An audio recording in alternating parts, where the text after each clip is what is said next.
Hey, good afternoon. All right, I've started recording, and we'll start the meeting. Welcome to the Community Center Building Committee meeting on July 11th, 2024. Following the guidance issued by the state in 2020 regarding the open meeting law, this public meeting will be held remotely, and individuals wishing to participate may do so by utilizing Zoom video conference technology. To join the meeting by video conferencing using a computer, tablet, or phone, please refer to the instructions to join the meeting on the town website under agendas and meetings. This meeting is being recorded. I'll do a roll call of the building committee members present. David Billings, Yes. Barry Goldman, Yes. Ruth Townsend, Yes. and I'm Dick Malcolm, and we have a quorum. So with that, we'll start with the first agenda item is the approval of the minutes of 6/10/24. Is there any discussion?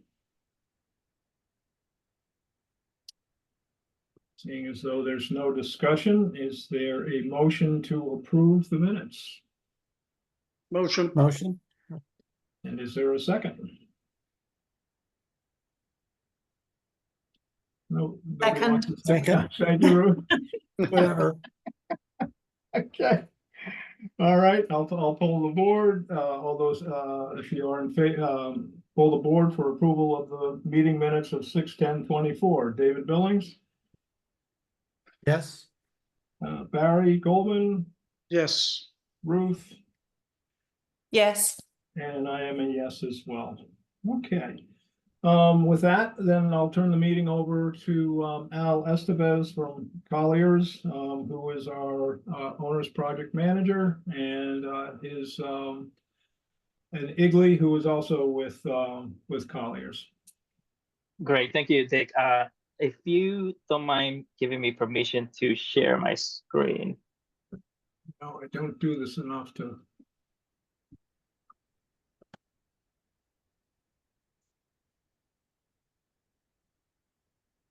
There we go. Yeah, And I think I'm actually okay. All set now. And I'm actually going to turn over the presentation to Igley to take us through the construction progress. Igley is on site a lot more than I am, so he's a lot more familiar with what's going on out there. So he will walk you through the progress. Can you all see my screen? Yes, we can. Thank you, Al. Great. Great. All right. Good evening, everybody. So lots of progress made in June on the community center. We'll go through the pictures in just a couple slides, but here's kind of a bit of a summary of the work that happened in June and a little bit through the first couple weeks, first week of July, I should say. So we had the air vapor barrier installed in the pavilion. Interior framing is complete inside the pavilion. And the mechanical, electrical, and plumbing rough ends have commenced in the pavilion and should be wrapping up within the next couple of weeks. The roof conduit is also complete, and the roofers have begun to start installing the sheathing up on the roof of the pavilion. Moving on to the gym and the connector. So stair 1 and 2 have been installed, and concrete has been poured in both of those stairs. They're working on getting the railings installed on those. The TPO roofing has been completed in the gym, and the office suite framing has been completed as well, along with some rough MEP work as well. In the connector. And in the 1910, rough framing has been completed on the first floor. The buildup of the second floor has been completed. The foundation damp proofing all along the perimeter of the 1910 has been completed, and up in the attic, insulation and vapor retarder has been installed. So lots of progress in that building, and some progress here in July. The HVAC has started in the gym and the connector, so we have some ductwork going up in the roof of the gym, and ductwork has been delivered to the site to be installed this month. The HVAC rough has been completed in the 1910 in the attic, so all the VRF systems and the round duct has been installed. The steel angles that were previously approved by the Board of Selectmen have been installed. And possibly beginning framing in the second floor of the 1910. Also, the sprung dance floor framing has been completed in the second floor of the 1910 as well. So that got closed up the past couple of days. Got insulation and plywood installed on that. So lots of progress. And lots of big progress. That's big activities that are coming up in the next couple of weeks here. So the water main is going to be tied in for the building itself. That work is expected to start next week. The French drain around the 1910 expecting to be installed in the next couple of days, actually. Beginning the window installation and then testing, as well as the completion of the framing in the 1910 second floor. Also starting with shingles up on the roof, and framing and rough MEP inspections to follow all of the rough-in installs. Al, if you want to just take us through the progress photos. So on the left, as you guys can see, at the beginning of the month, just sheathing and some of the framing was completed around the windows. On the right-hand side, all the AVB has been sprayed on, and the team is working on the roof sheathing. Same here in the pavilion. As you can see, pretty much a shell on the left side, and on the right, a lot of the interior framing has been pretty much been completed in that picture, and now is fully complete on site. And in the connector, so the stairway has been installed, and then rough framing has begun in the connector.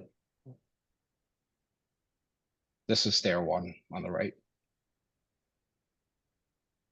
And in the gym, so the insulation and TPO roofing have been installed, along with the some of the ductwork that goes into the RTUs has begun to be installed. They cut into the deck, and along with the rough plumbing, roof drains, and rough electrical.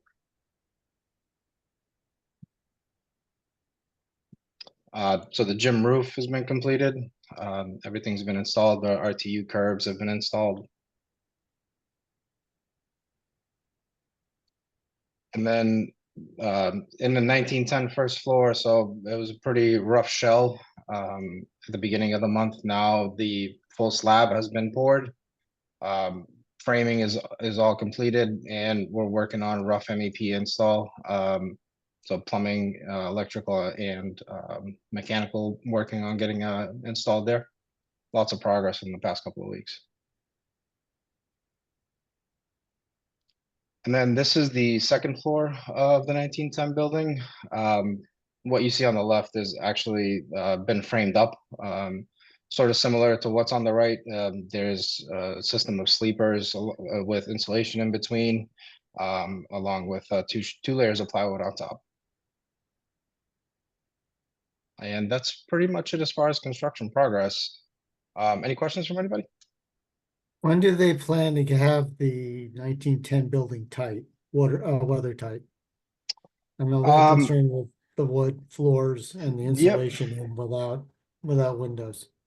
Yeah, so I think the plan for now is to put up some protection tarps around the windows to protect the wood floors, and then expecting to start installing the windows within the next couple of weeks. So there's gonna be some temporary weather protection on the windows, but at the moment, I would assume in the next couple of weeks we start window install. So within this month, we should expect it to be either temporarily watertight or fully watertight with the window install.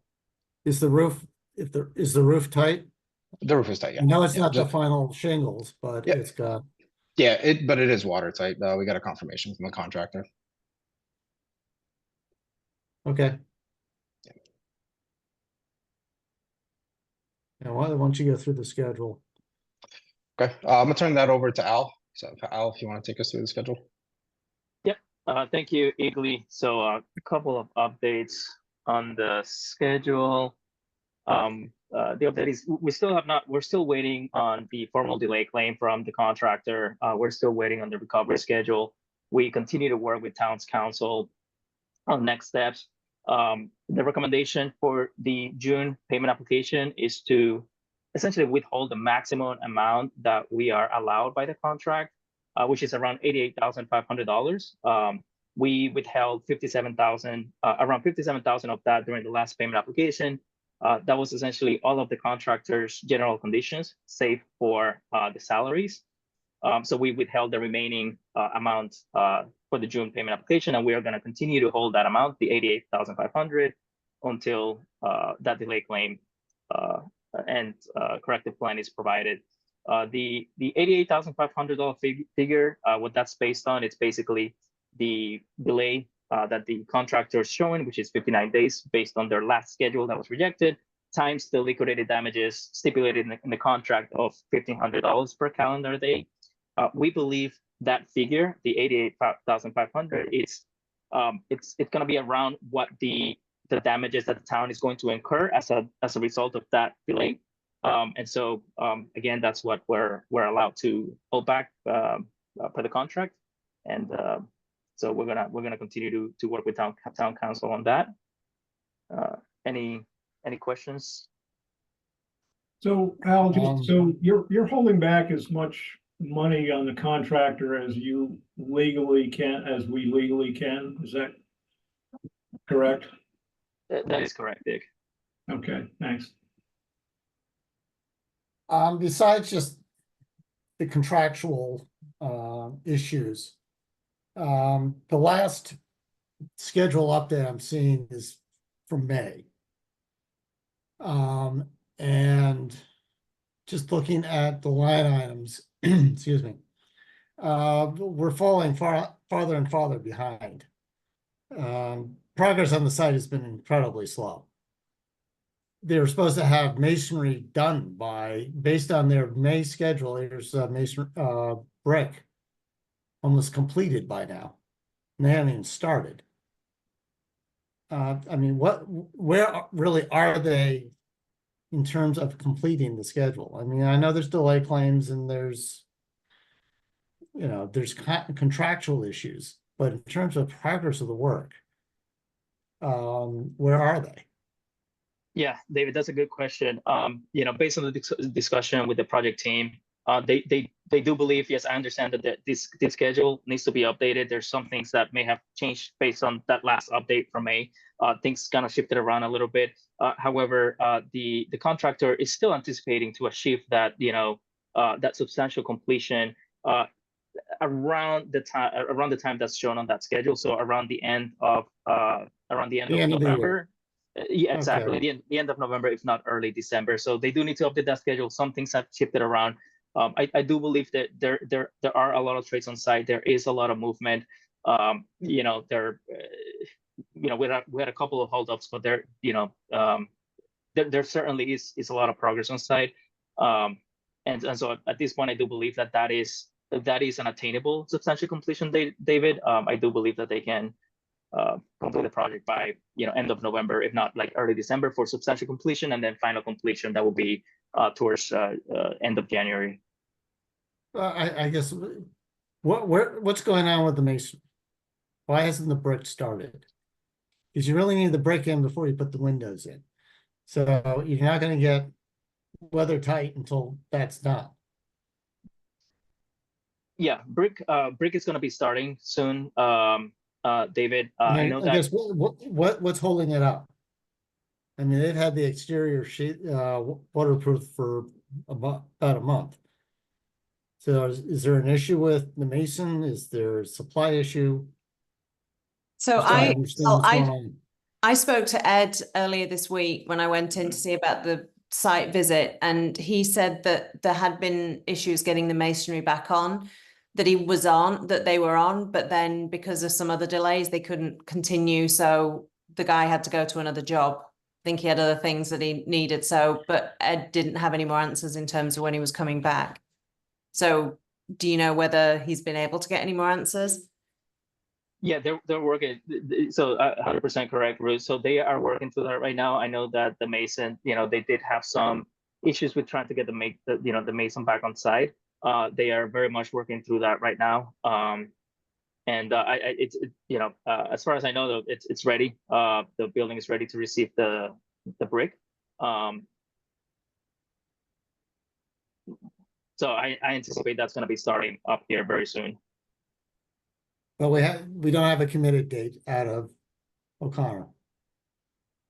I don't know the exact date off the top of my head. Yeah. Well, I mean, is it in your 3-week look ahead? Are they saying the mason starting in July?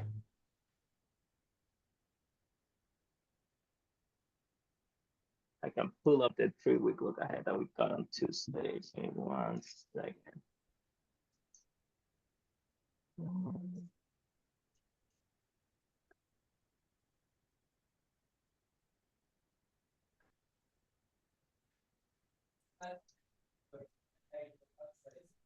Yeah, I was driving.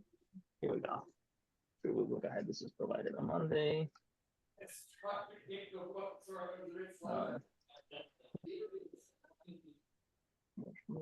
So this is for the window. That's for the window lenses.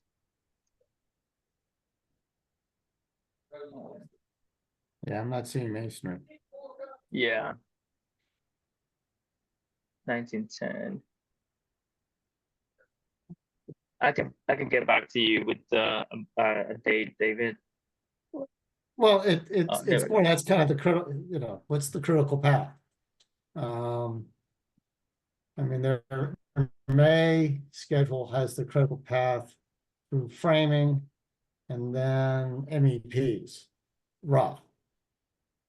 But they really need to get weather tight before they're running conduits and ductwork. So I'm just looking, I'm driving by the site and they've been prepped for masonry for a long time now. And I'm kind of surprised that they haven't started brick, because they're gonna run out of, this is the time of year to do it. It's a good question. Let me look into that a little bit more and get back to Okay. you. Yeah. Okay.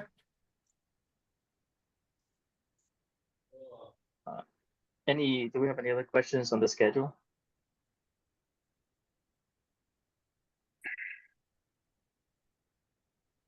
Okay, let's go to the budget. All the rows that are highlighted in green, that's been 100% completed. We're not going to get any more invoices that are going to be coded to those lines. We had some transfers from contingency over to the construction contract for the change orders that were recommended for approval and subsequently approved by the Board of Selectmen. You'll see a little bit more detail on that on the next slide. I will take you through the 5 invoices for the month of June in a second. Moving to the right, on column E at the bottom, I've updated the risk log, both on the construction side and the owner's owner's contingency. The risk actually came down a little bit. I'll walk you through why that is. We're looking at a total risk of $294,000. And so that came down a little bit. Our forecasted worst case scenario contingency at this point is 68%. Last month, I think we were forecasting like 66%, assuming worst case scenario that all of the potential changes that are currently known are approved. Any questions on the overall budget? Well, we can go with that with the invoice. I'm wondering what is the percent complete in terms of the requisition? In terms of the requisition, I can get that for you. Actually, we can see it right here. It's around 37%. All right. Yeah. All right. So moving on to the next one. So what we're looking at right now. Al, just going back, David, were you asking? Because remember last time we had the question about how far that some payments were further forward. compared to the completion of the project. So is that what you were asking, or do we need to revisit that? No, when we look at the requisition, I'm just looking for percent complete in terms of what's billed. Yeah. Comparing what's billed to actual schedule.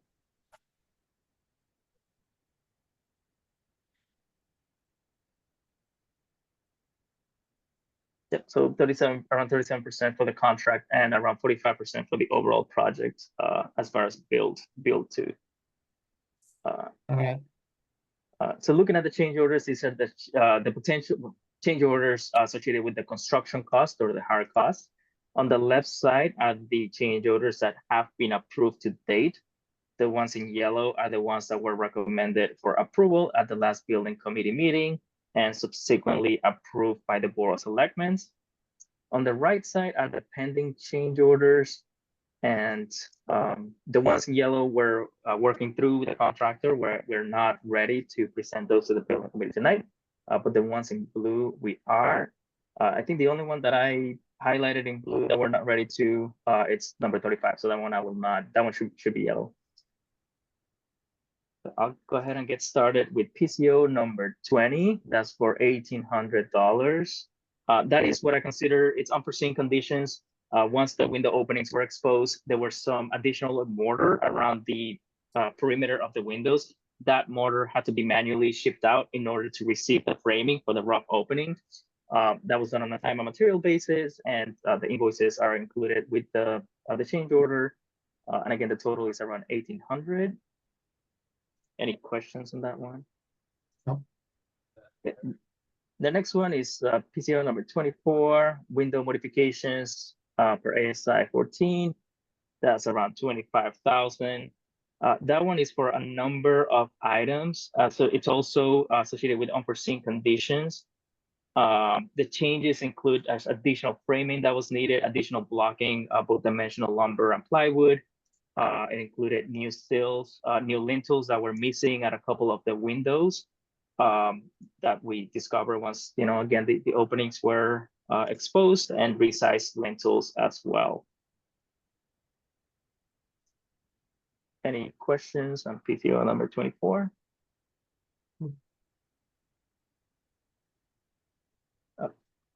PCO number 33, that is for anchors that were needed on top of the building, 100-year-old building, 100-plus-year-old building. On reinforced masonry, we require putting anchors on top of the masonry wall for seismic. And in order to install the anchors, basically the contractor needed to remove the plywood around the entire perimeter of that 1910 building to be able to access the top of that a brick wall.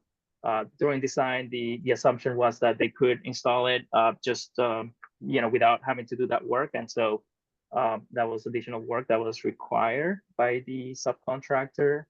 And this includes costs for the bucket lifts to get up there, and the cost is for $18,400. Isn't that more needs and methods? We own the anchoring, correct? We own installing those anchors. We did. Yeah. So this is just to access the work. Al, I'm happy to jump in just quickly. So this is related to seismic clips, and this is a little bit of repeat from last week. All of that is owned. It's a Hilti connection. It requires certain things, and the detail requires accessing it from above. And unfortunately, the eave condition, the top of plate, we thought the existing condition had more space. That's so you're not wrong to say means and methods, but unfortunately, there's no specialty tool that can get enough, because they're 8-inch threaded rods, and so it's that's really what the access was, is that the top of plate was not what we were hoping for, and unfortunately that's where you have to remove something in order to install something else and then put the plywood back. Okay. Any more questions on PCO 33? Okay, PCO number 34, that's for $1,800. That is for the Miss Metals subcontractor. they had completed their shop drawings, and then we found out that the foundation, due to the existing condition of the foundation, essentially the new building had to get shortened a little bit.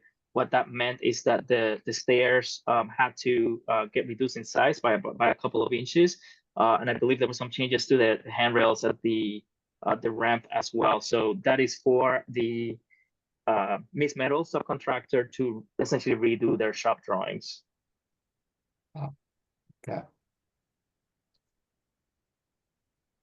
35, like I said, that should be yellow, so I'm not going to be presenting that tonight. We're working on that one with the contractor.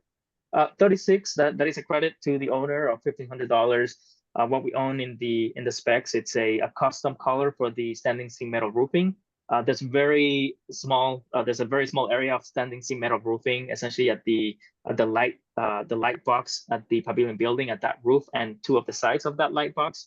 It's a very small scope, but we owned a custom color. We went with a standard color, and so we asked for a credit on that. Credit is for $1,500. Questions on that one?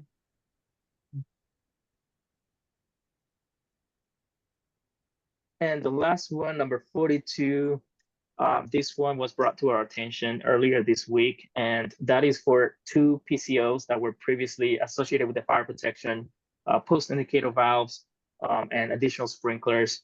Those two PCOs were previously approved. However, the subcontractor realized that there was a formula error on that PCO. We looked through it. It is true. You can look at the line item. You can look at the hourly rate times the number of hours. It doesn't add up to what they were showing in their PCOs. So the difference there is $5,485. Any questions on that one? No. Okay. Okay. Vic, should we? Yeah, are you ready? So, if somebody could, just check my math on this, I'm adding those potential change orders up to $51,233.03. Somebody could just double check that. I'll add it up right here, Dick. So we got those, that, and that.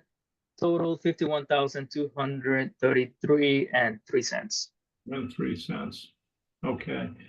All right, so, do I hear a motion to recommend for approval PCO 20, 24, 33, 34, 36, and 42 for a total amount of $51,233.03.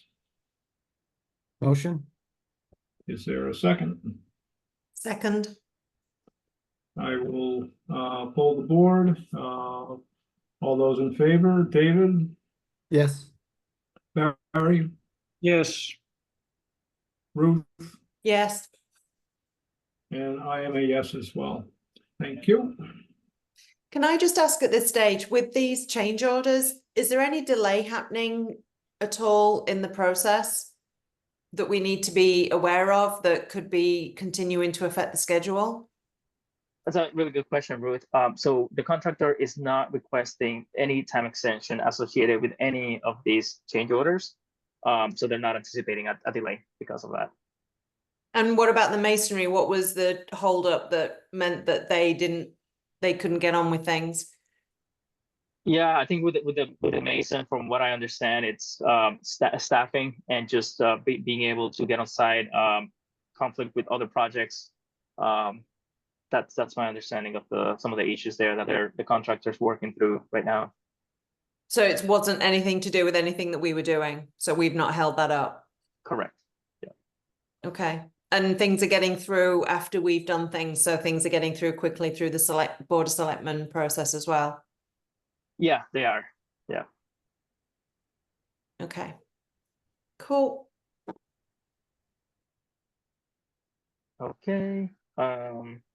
There's a couple of new ones that I put in here. We don't have pricing from either the contractor or the subcontractors yet, but I just put a rough order of magnitude number there. Those numbers could change. I just wanted to capture something. And that's part of your risk log? Exactly. Yeah. Yeah. So that is being carried. This number is 158,000, includes the PCOs that we presented tonight, as well as the ones that we're still working through. And that is being carried over to the risk figures here that I presented before. Okay, so moving on to the change orders associated with the soft costs, as well as the a little bit more detail on the status of the contingency. Nothing much has changed. The only one is we have a proposal from Retrofit to do the IT systems in the project. Their quote is for it's around $30,000 less than we have budgeted. The quote is about 31,000. We have budgeted 60 something thousand. So we're actually looking at a credit here of around 29,000. And actually, we're going to be presenting the proposal tonight for recommendation approval in a second here. That's the exchange for potential soft cost exposures or risks. And like I mentioned earlier, should all of the proposed change orders be approved as presented, worst case scenario, we're looking at around 68% contingency left. That's about 1.6 million. Questions? Is that a normal percentage for this time in a project? Yeah, it is, Ruth. That's very much in line with what it's considered normal in a construction project. And then the amount of change orders we're getting is normal too? Yes. Yeah. Okay.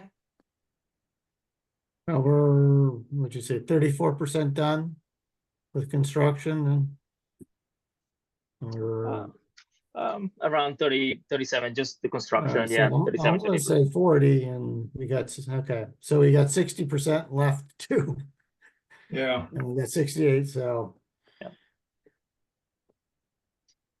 And Is that good, Jay? Is that a good position to be in? It's not terrible. Could be better. I'd like it to be in a better position, but change orders tend to decrease as the project goes along. It's usually when you're, it's all the unforeseens that you've got. That's where most of the change orders come in, site work and demolition and renovation stuff. Okay. Cool. Yeah, if we We look just at this, gotta be diligent.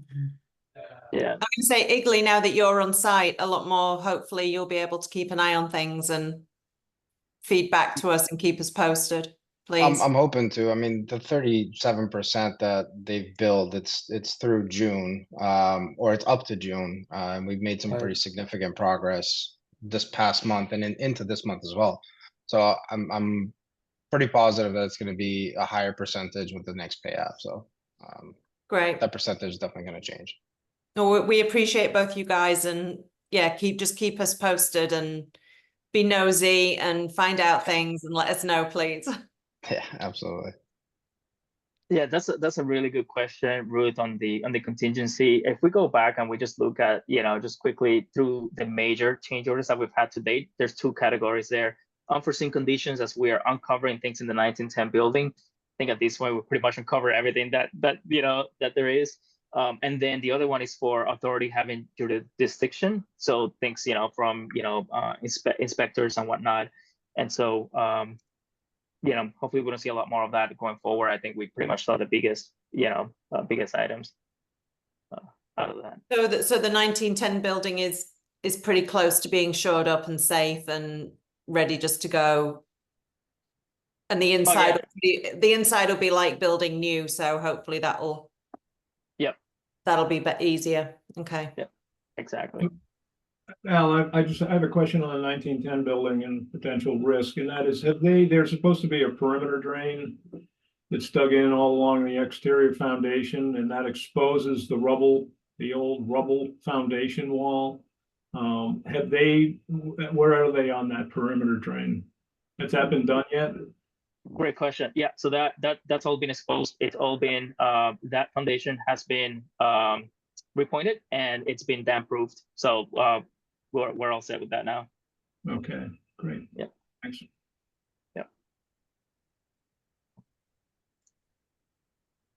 Okay, moving on to the 5 invoices for the month of June. We have M. O'Connor's invoice for June for $1,263,624. That figure represents the reduced amount based on the recommendations by town council to reduce it a further around $31,500. We have our typical invoice of $21,154. We have FMA's invoice for the month of June was $27,714. Brick's invoice, just a couple of cylinders that didn't have much, $128. And our typical storage container rental of $398. Al, on the on O'Connor's invoice, you mentioned there's a holdback on that from what they were asking for. Can you just take us through what that was, you know, what the amount was? Will there be more holdbacks from on the next invoices?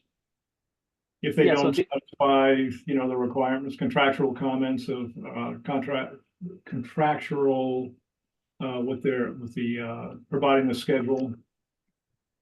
Yeah, so if they you know, assuming they don't you know, provide the recovery schedule, at this point we are holding the maximum that we believe it's, you know, allowed by the contract, which is the $88,500.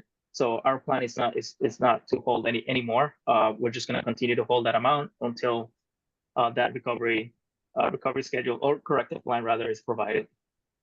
So it's 88 plus an additional from this one. You're holding back another 30 or 33. Did you mention? Do I have that straight? So the total is it's 88,500. Last month we held back 57,000. This month an additional 31,500. Total being 88,500. Oh, so 88, and that's pretty much legally. That's all we can really knock off at this point. Correct. How do you determine the maximum that you can hold back? What's the criteria for that? Sure. So in the contract, we have a liquidated damages figure of $1,500 per calendar day. The way that figure was calculated, it was estimated on what the owner's costs will be in the event of a delay. So that would include, you know, OPM fees, architect fees. It's around $1,500 a calendar day. So if we just multiply that times the number of days that the contractor is saying they are behind, which is 59 calendar days, that's the 88,500. Okay. That's assuming that they're going to meet their current substantial completion date. Correct. And we don't know that yet. Yeah, I think, yeah, that's right. I mean, their last schedule has a lot of work in December. Basically saying they're gonna wrap up substantial completion. Yeah, they got end of November. Yeah, they've got November 29th, 24 is in their last update from May. Right, which is what's shown here. Oh, okay. I was looking at contract final completion 10/24. Okay. All right, I'm good. Yeah, I'm just looking at your chart there. So right now the contract says October 7th. And their schedule is November 29th. So it's the differential. Yes. Yep, Right. that is correct. Yep. Okay.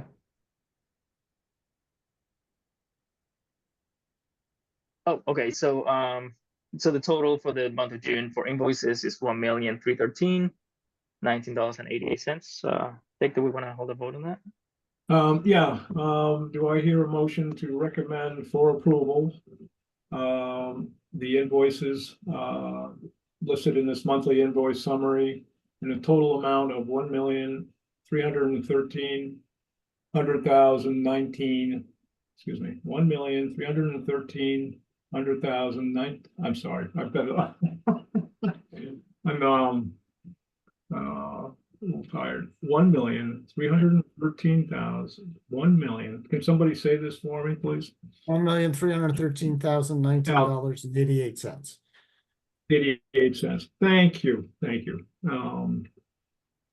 Is there a motion? Motion. Second. Thank you. Well, I'll pull the board. David, Yes. Barry, Yes, Ruth, Yes. and I am a yes as well. Thank you, Al. Thank you. Thank you. All right, so moving on, we got two new contracts that I want to present to you all today. The first one is Retrofit. What they're doing is essentially the IT systems on the project. Retrofit works with the town of Dover. They are the town of Dover's vendor that manages their IT systems. So they're very familiar with the town's standards for IT. Their proposal includes wireless access points, network switches, uninterruptible power supply, and as well as installation, pulling wires for programming. And the number is 31,718.47 cents. And again, our budget for that was 61,000, so we are saving around 30,000 on that. And it's just through state contract, or was Yes. it? Okay. Yeah. Good. And the next one is Intertech. And their proposal is for window testing, window and building envelope testing at the project. We have a contract with Briggs. They are the third-party materials testing company on the project. It's on a time and material basis. However, they do not perform the AMA 501.1 test, which is it was specified by the building commissioning agent. So we had to reach out to other companies that do that test. And apparently there's only like 2 companies in the state of Massachusetts that do that. Intertech being one of them. They were recommended by the building commissioning agent.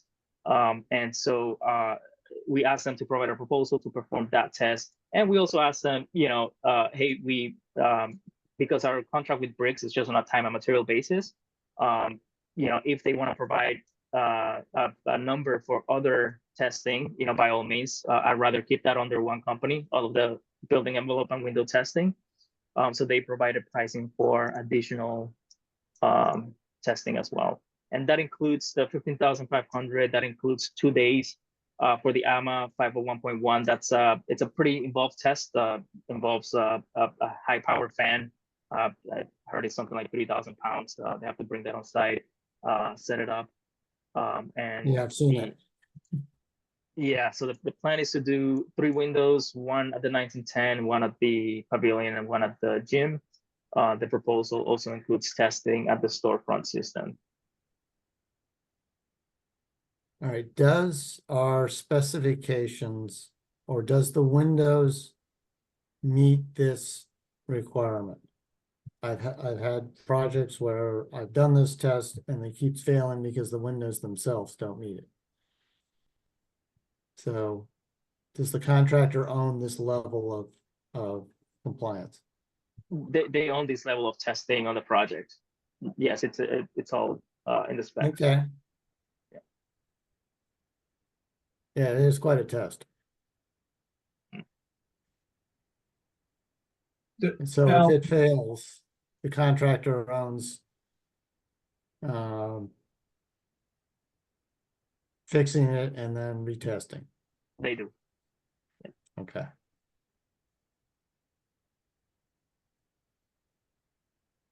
So Al, this is bringing in an additional testing company. How does that affect the budget for the testing budget? Yeah, so we had this budgeted under Briggs initially, the materials testing company. So it's not an impact to the budget. Okay.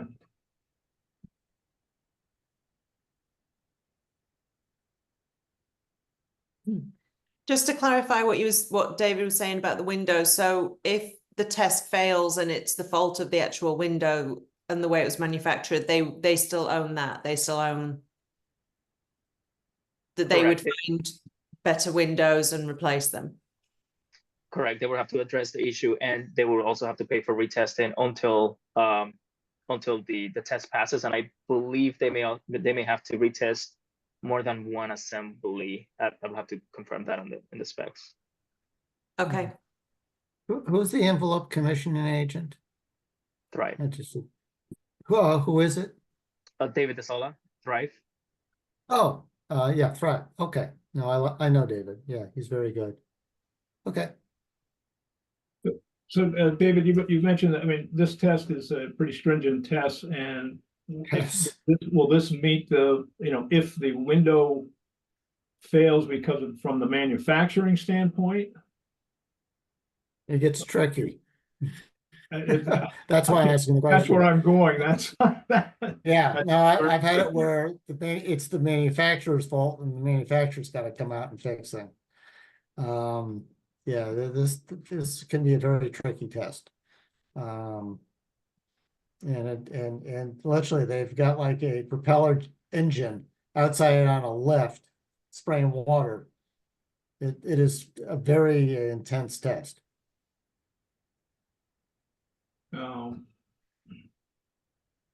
Yeah, I would think that's gonna get tricky, and then potential delay claims as well, from the Yeah, contract. especially when you've got an old building that's, just masonry, because you're gonna get leaks. It's a tough test. I understand that so likes, this level of testing, but you just have to be prepared that it literally is testing like you're in a hurricane.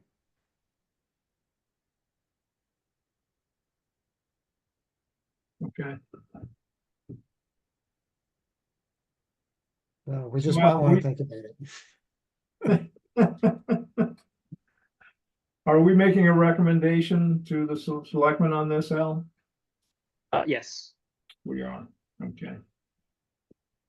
Is there any other discussion on retrofit and Intertech? No. Okay. Do I hear a motion to recommend to the Board of Selectmen for the services of retrofit and Intertech? Retrofit in the amount of $31,718.47 and Intertech for $15,500. Is there a motion? Motion. Is there a second? Second? Okay, I'll poll the board. David, Yes. Barry, Yes. Ruth, Yes. and I am a yes as well.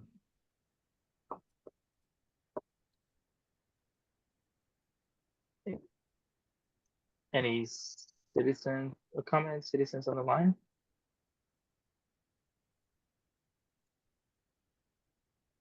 Hi, this is Doug Wolf. I have a couple of questions for you guys. Yeah. Go ahead, Doug. What I'm going to call the electric room, which is the room right out my backyard. I noticed on a set of plans that Al sent me that there is some HVAC equipment going on the roof of that.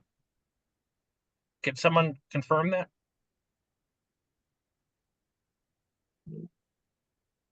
Yeah, Katie, can you Yep, sorry, I was on mute.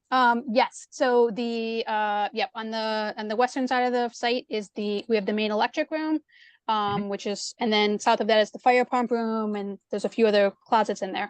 So that is a low roof, and then there's a ship slider that goes up to the high roof, which is the gym. And Al, thank you. You look like you're pulling stuff up, so fantastic. There are a couple of units up there. Additionally, what you're not seeing right now, or maybe if you're looking at the plans, there's also some railings along that wall. So, when someone has to go up and look at those mechanical units once a year to test them. Oh, you had it right there. Thank you. Yeah, so what you're seeing right here, so just at the north of that there's a door that goes from the stair. So there's a door that does come out. The things on the left are what I they're railings for service to get up there. And you can see the ACCU fan coil unit. What there might be something else. And then I guess at the bottom of this, of what you're seeing is the, there's a roof hatch. So you'll see yellow railings, but it's not really for everyday use. Okay, so are you doing anything for visual and sound mitigation on that ACU unit? So visually, there's no screening. I think if that's what you Okay. mean. Yep. And acoustically, there's no additional attenuation, screening, I guess is the better way to describe it. So from that roof, when someone were to come out to access it, you will see the roof. So the mechanical equipment inherently as part of the design, does have certain acoustical requirements related to it, which is slightly different from the generator because the generator is emergency use. But they do have acoustical requirements just because they'll be, in use throughout the year. Okay, so the acoustical requirements meet code is what you're saying? Yes. Okay, but there's nothing again for visual. From my point of view, literally. From your point of view, no, there is no, I'll call it decorative. There's nothing else that's screening them. Okay. Up from there at the very top, I saw a unit placed the other day, a large unit. Is there anything for that visually or not? Do you mean at the top of the building or at the top of the screen that you're looking at? No, at the top of the building. So on the gym, and you can kind of see this in the screen There if it you can is. see That's this. it right- Yep, yeah, that's there's it. two Yep. large rooftop units. Those are the major rooftop units for the building. Also, there is no screening there. So Okay. the way that they've been located here, and if you can kind of just take those two units and go immediately to the right, that's the elevator tower. They're as close to the 1910 building as we really could have put them. But south of the page, where there's all you're seeing is those big X's, those are roof drains. Basically the roof is open. The intention here was to maximize the ability for future PVs if that was wanted to go forward in a different phase. That's not part of this project. But that was part of the planning, was that if that wanted to happen in the future, we would, condense the mechanical and put it in a way that was, prioritizing that as open space. So both of those things that you see right there, I want to say that they're probably light gray. Those are as is and don't have any additional screening. All right. Thank you for answering the questions.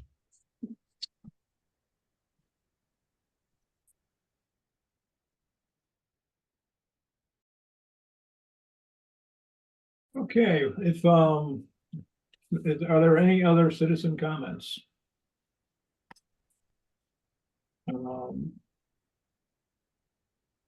Okay, with that, we had the Board of Selectmen at the Board of Selectmen meeting on June 20th. There was discussion about abutter concerns regarding the generator, and the Board of Selectmen requested the Colliers to come up with a rough order of magnitude pricing to change the generator from diesel to gas, and then some rough order of magnitude pricing to change the generator from, again, diesel to propane. So Colliers, I'm just letting you know, letting the committee know, in case you didn't tune into that Board of Selectmen meeting. So they requested that, which Colliers is working on. They also, Board of Selectmen requested a picture of a stack on the generator, a vent stack, and a rough order of magnitude pricing for what a vent stack would run. Granted, at a height to be determined. So just wanted to let you know about that. And again, Colliers is working on that. So with that, any other future business recommendations, comments? Next future meeting dates. Next meeting, August 12th at 6:30.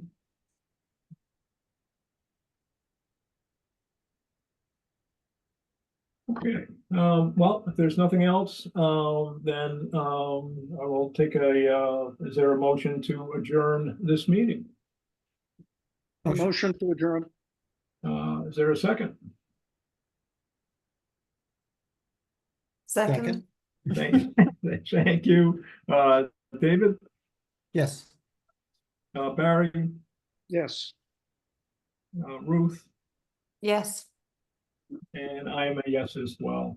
So thank you all for attending. And we'll all get together again on August 12th. All right, I won't be thank here you. on August the 12th. I'll be doing a Luciana. I'll be over in England. So it may be a little earlier, but still too late for me. Okay. All righty.